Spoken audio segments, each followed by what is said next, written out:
This year is a fan film from several years ago about the game Uncharted.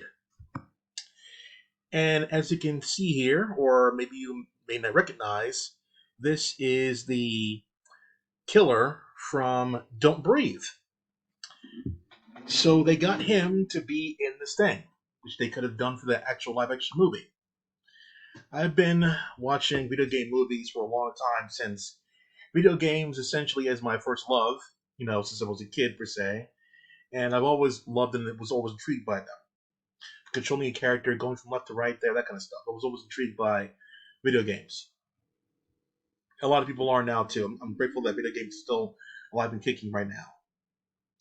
But what I'm not grateful for is the fact that video games aren't as big as they could, because some bigwig studio executive decides to just ignore the video game and just make a movie to appease as many people as possible, but not get them into the game itself. They don't care about pleasing the people that love the game. They care about making as much money as they can by pleasing the overall general audience without actually getting people into the game by using the game's charm to sell them.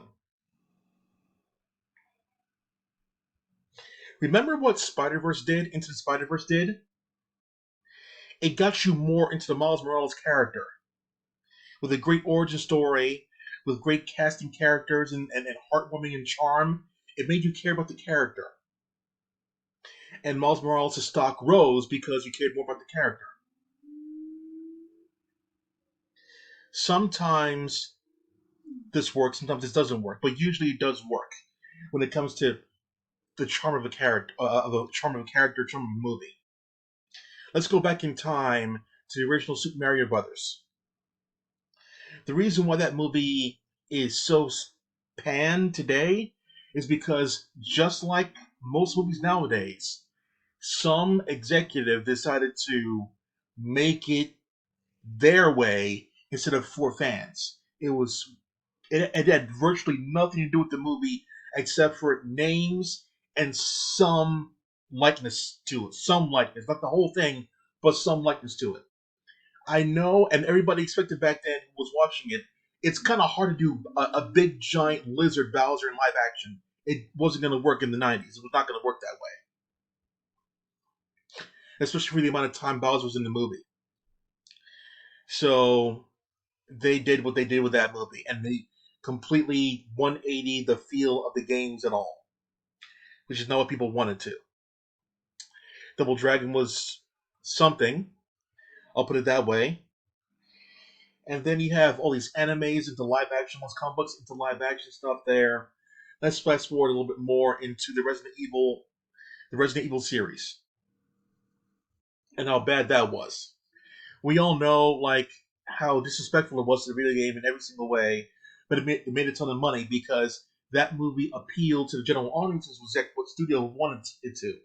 Studios will greenlight a movie because they want money. They don't care if fans like it, they want money.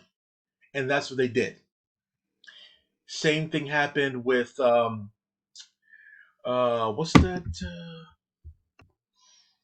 Yeah, Street Fighter the movie. Street Fighter the movie came out. It had some of the likenesses of the characters. They got the important character wrong. We used the important character, but they got out the important character. Fights was the main guy in charge, which is correct.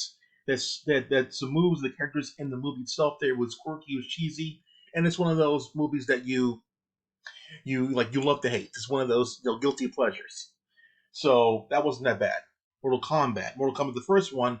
The reason why everyone likes the original Mortal Kombat movie is because it was very faithful to the game. It had a great soundtrack. It had all the great character lines. It had the personality of the characters in there, and people loved it. But for some reason, they ignored all that for the next movie, Annihilation, and going forward from there, they decided to just ignore heart and soul of what people like and just do it their way. Silent Hill, we don't talk about Silent Hill. That's a movie. And We have, of course, Tomb Raider. There's two Tomb Raider movies. There was a Angelina Jolie version and some Naomi Matches version. The Angelina Jolie version was something, and the newer version was stuck to the core of Lara Croft, and people liked it. But okay, so now let's go to Uncharted right now. You got Mark Wahlberg, you got Tom Holland, of course, big names in Hollywood, but the characters don't look like themselves. Sure, it could be a surprise in the actual movie when they turn into it, but it's doubtful because they're not even being close to teasing it.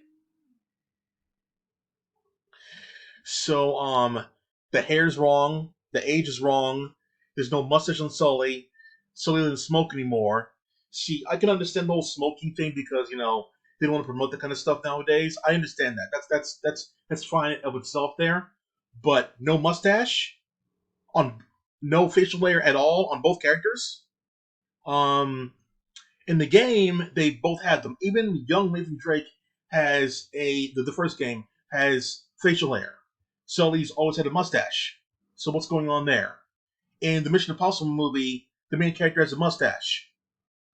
In movies from earlier on in the 70s or 80s, like Superman and Batman, they have facial hair. What's going on here? Both characters are completely clean shaven.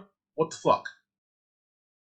I don't understand why they do that kind of stuff. It's really ridiculous to me. The Hollywood, like, it's the same bullshit. Like when they hire some skinny size zero model to be Wonder Woman, who's supposed to be like curvy and stuff there to appease the masses. So you get rid of the charm of the characters, not only the look, but the charm of the characters not there. I see Tom Holland's performance in the new Uncharted thing as Tom Holland in that movie. It looks fine, but overall, it's just Tom Holland doing Tom Holland. It's not Tom Holland trying to be Nathan Drake or a version of Nathan Drake. It's just Tom Holland being Tom Holland. He's the same scary kind of like not scary, but like scared of kind of awkward kid that's in Spider Man instead of being a sarcastic, smart witted guy that Nathan Drake is supposed to be, which is in this fan made movie. You can see in his look there. You can see in his outfit. Yeah, same Nathan Drake.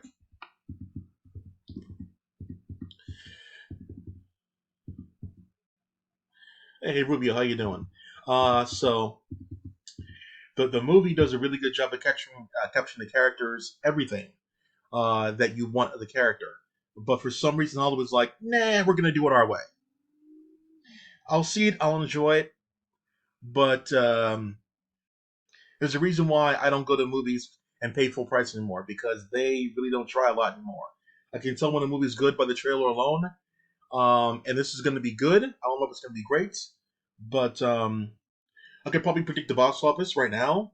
So I predict opening weekend for the Tom Holland version to be about $40 million. That's being nice. About $40 million. It doesn't have mass appeal. It just has Tom Holland in there, and unless they unveil something really cool in the trailer going on in the future, I don't see it making more than what Dune made this weekend. I don't see it making like the MCU money or whatever. Yeah, it's just not going to be there. It needs to. If it would have stuck core to what it was, it would have made $60 million over the course of the weekend, and definitely had a better drop, a better like second weekend drop. It was stuck to the core of the game instead of trying to suck up to big wigs. Let me know what you think in the comments. Back off.